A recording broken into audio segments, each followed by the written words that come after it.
Pita zangu mitandaoni nimekutana na hii video, na ni moja kati ya video ambao kwa kweli nimefurahia sana, maana inagusa sehemu ya maisha yangu. Kuna huyu bwana ambaye anatumia hii mbinu kwa ajili ya kunyanyulia koleo. Nikwambia kama hujai kuifanya hii kazi ya kushika koleo, hauwezi ukajua ugumu wa kazi unavyokuaga pale ambapo unakuta unachota kwa kutumia mikono yote miwili na unainama. Lakini huyu bwana kwa ubunifu wake akaamua kubuni kwa kuweka hii kamba kama unavyoona kwenye video. Hebu angalia vizuri.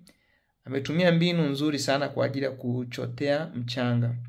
Na hapa atakuwa usaidia mgongo wake kwa kweli. Ni ubunifu wa hali ya juu sana. Nakwambia kwamba tumia akili nyingi, nguvu kidogo, ndio hivi tu kama hivi. Ukitumia akili nyingi, vitu matokeo yake ndio kama haya. Kwa kweli angalia anavyochota, anachota.